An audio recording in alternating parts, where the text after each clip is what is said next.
Hello and welcome to my channel FT international. मैं हूं आपके साथ फरमान तुर्की। दोस्तों, आज हम बात करने वाले हैं ओआईसी की, the organisation of Islamic corporation की। शॉर्ट में कहें तो ओआईसी की। साथियों, सबसे पहले ओआईसी क्या है, ओआईसी को क्यों बनाया गया था, कौन कौन से देश इस संगठन का हिस्सा है, इसका क्या काम होता है, क्या ओआईसी को जिस काम के लिए बनाया गया था ओआईसी उस काम को ठीक से कर रहा है, क्या मुसलमानों को ओआईसी की जरूरत है, और इस समय जब सारी दुनिया में मुसलमान परेशान है तो ओआईसी क्या कर रहा है, और खास करके जब इजराइल जैसा जालिम देश बेकसूर फलस्तीनी लोगों का नरसंहार कर रहा है तो ये ओआईसी क्या कर रहा है। क्या दुनिया के दूसरे सबसे बड़े संगठन कहे जाने वाले ओआईसी ने इजराइल के सामने घुटने टेक दिए हैं। क्या मुसलमानों के 57 देश अमेरिका से इतना डरते हैं कि उसके पालतू देश इजराइल के खिलाफ भी एक साथ नहीं आ सकते। एक तरफ जहां गाजा में बेकसूर लोगों की मौत पर सारी दुनिया के मुसलमान बेहद परेशान है तो दूसरी तरफ ये ओआईसी क्या कर रहा है, सिर्फ निंदा। क्या ओआईसी को सिर्फ निंदा करने के लिए ही बनाया गया था? क्या इस संगठन का काम सिर्फ निंदा करना ही रह गया है? तो चलिए आज हम सिर्फ ओआईसी पर ही बात करने वाले हैं। अगर आपने अभी तक हमारे चैनल को सब्सक्राइब नहीं किया है तो हमारे चैनल को सब्सक्राइब कर दीजिए, साथ में घंटी के बटन पर क्लिक कीजिए जिससे हर नोटिफिकेशन आप तक पहुंचे सबसे पहले ओआईसी के बारे में जान लीजिए। इस्लामिक सहयोग संगठन, organisation of Islamic cooperation. OIC की स्थापना 25 सितंबर 1969 को रबात में हुए एक ऐतिहासिक शिखर सम्मेलन में हुई थी। ये एक अंतर्राष्ट्रीय संगठन है। ये संयुक्त राष्ट्र के बाद दुनिया का दूसरा सबसे बड़ा संगठन है। ओआईसी के सदस्य देशों की संख्या 57 है। इसका मुख्यालय सऊदी अरब के जेद्दा में है। पाकिस्तान इसके संस्थापक सदस्यों में शामिल है।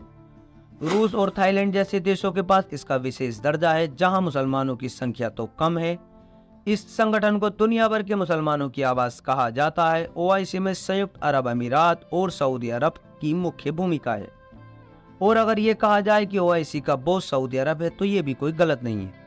सारी दुनिया ने देखा था जब रविवार को हुई ओआईसी की बैठक में सीरिया के राष्ट्रपति बशर अल असद ने सभी ओआईसी देशों से इजराइल से सभी तरह के रिश्ते खत्म करने के लिए कहा, और ईरान के राष्ट्रपति रहीसी ने इजराइल की सेना को एक आतंकवादी संगठन घोषित करने का प्रस्ताव लाए तो उस प्रस्ताव को किस तरह से सऊदी अरब और यूएई ने रोक दिया और बिना किसी ठोस नतीजे के ये ओआईसी की बैठक खत्म हो गई।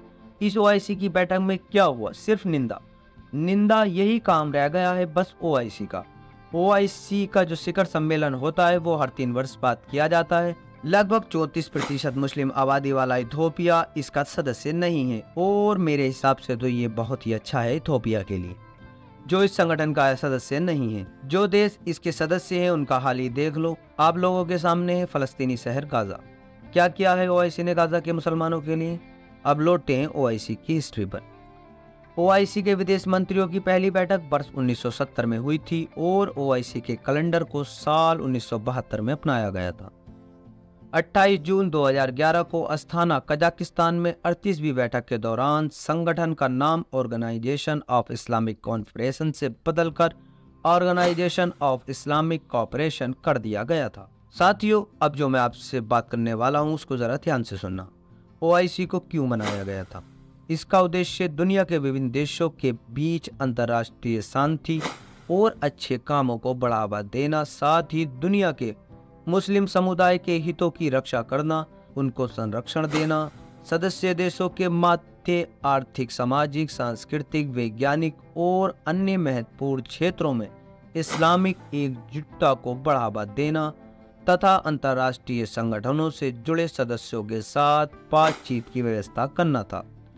न्याय पर आधारित अंतर्राष्ट्रीय शांति और सुरक्षा के विकास के लिए जरूरी कदम उठाना और धार्मिक स्थलों की सुरक्षा के प्रयासों में एकता के साथ खड़ा होना था, जैसे फलस्तीन संघर्ष को समर्थन देना तथा उनके अधिकारों और जमीनों की वापसी में उनकी मदद करना, विश्व के सभी मुसलमानों की गरिमा, स्वतंत्रता और राष्ट्रीय अधिकारों की रक्षा करने के लिए उनके संघर्षों को मजबूती प्रदान करना और सभी सदस्य देशों के मध्य तालमेल और सहयोग को प्रोत्साहित करने के लिए एक उपयुक्त वातावरण तैयार करना। अब आप लोग खुद देख सकते हैं गाजा के मुसलमानों को कितनी मदद दे रहा है ओआईसी। उन लोगों पर ना तो खाने को है, ना दवा है, ना बिजली है, ना पानी है, ना इलाज हो रहा है। चुल्लू भर पानी में डूबकर मर जाना चाहिए इन ओआईसी के कंट्री को। गाजा पट्टी के लोगों को कब्र भी नसीब नहीं हो रही है। उन बेकसूरों का क्या कसूर है? क्या ओआईसी को इस दिन के लिए बनाया गया था? इनके सामने एक छोटा सा देश बेकसूर फलस्तीनी लोगों को बेवजह मारता रहे और ये तमाशा देखते रहे। उनको दफन करने के लिए कब्र तक नसीब नहीं हो रही है, लेकिन फिर भी ये ओआईसी हाथ पर हाथ रखकर बैठा है। आखिर ऐसे ओआईसी की किसको जरूरत है? किस काम का है ये ओआईसी? क्या मुसलमानों को सच में ऐसे ओआईसी की जरूरत है? दोस्तों, हमारे हिसाब से तो नहीं। ऐसे ओआईसी की किसी मुसलमान को कोई जरूरत नहीं है। सारी दुनिया के लोग देख रहे हैं किस तरह से इजराइल बेकसूर लोगों की जान ले रहा है। वे किसी की नहीं सुन रहा, चाहे दुनिया का कोई भी देश उससे रुकने को बोल रहा है, लेकिन वो रुक नहीं रहा है। सारी दुनिया इजराइल की निंदा कर रही है। जब इजराइल किसी की नहीं सुन रहा तो उसको रोकने की जिम्मेदारी किसकी बनती है? क्या ये काम ओआईसी का नहीं है? गाजा के लोगों को बचाने कौन आएगा? इजराइल ओआईसी से ज्यादा ताकतवर है? तो इसका जवाब है दोस्तों, नहीं। कोई कुछ भी कहे, लेकिन इजराइल ओआईसी के सामने कुछ भी नहीं है। वो ओआईसी के सामने एक दिन नहीं टिक सकता, चाहे इजराइल के साथ अमेरिका ही नहीं पूरा वेस्टर्न वर्ल्ड आ जाए। और इसके लिए ओआईसी को कोई जंग लड़ने की ज़रूरत नहीं है। उसके पास एक ऐसी चीज़ है जिसके सामने सारी दुनिया घुटने टेक देती है। जी हाँ दोस्तों, वो चीज़ है क्रूड ऑयल। ओआईसी के जो कंट्री है जिन पर दुनिया का ज़्यादातर तेल मौजूद है। तेल एक ऐसी चीज़ है जिसके बिना दुनिया को कोई देश नहीं चल सकता। अगर ये अरब के देश तेल को ही रोक दें, इनको तेल देना बंद कर दें, ये बोल दें कि जो भी इजराइल के साथ है हम उसे अपना ऑयल नहीं बेचेंगे, तो आप देखना किस तरह ये अमेरिका और वेस्टर्न वर्ल्ड घुटने टेकेगा। दोस्तों, इसकी एक बहुत बड़ी वजह यह है कि एक तो यूक्रेन और रूस का जो युद्ध चल रहा है, जिसकी वजह से पूरे यूरोप की सप्लाई रोक दी है रूस ने। रशिया जो एक बहुत बड़ा सप्लायर है क्रूड ऑयल का, उसने अपने यहाँ से यूरोप को या जितने भी यूक्रेन की मदद कर रहे हैं उन सब देशों को अपना क्रूड ऑयल बेचने से मना कर दिया है। और अगर यही सब कुछ ये अरब के देश भी कर दें जो भी इजराइल की सपोर्ट में हैं, हम उनको क्रूड ऑयल नहीं बेचेंगे, ना हम उनसे कुछ खरीदेंगे, तो दोस्तों वेस्टर्न वर्ल्ड हो या अमेरिका हो या ये इजराइल हो, ये सब घुटनों पर आ जाएंगे। देखिए दोस्तों, दुनिया का कोई भी देश हो, वे तेल के बिना, एनर्जी के बिना नहीं चल सकता, लेकिन इसके लिए कुछ करना होगा, एक सख्त कदम उठाना होगा जिससे अमेरिका भी नाराज होगा, वेस्टर्न वर्ल्ड भी नाराज होगा। इन सबको नज़रअंदाज करते हुए सिर्फ गाजा के बेकसूर लोगों को देखना होगा।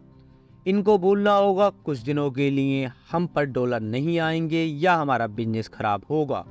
अगर ये ऐसे ही बिजनेस को देखते रहेंगे कि हमारा बिजनेस खराब ना हो जाए कहीं, तो ऐसे ही हमले होते रहेंगे। इजराइल नहीं रुकने वाला और उसका ना ही अमेरिका या वेस्टर्न वर्ल्ड उसको रोकने वाला है।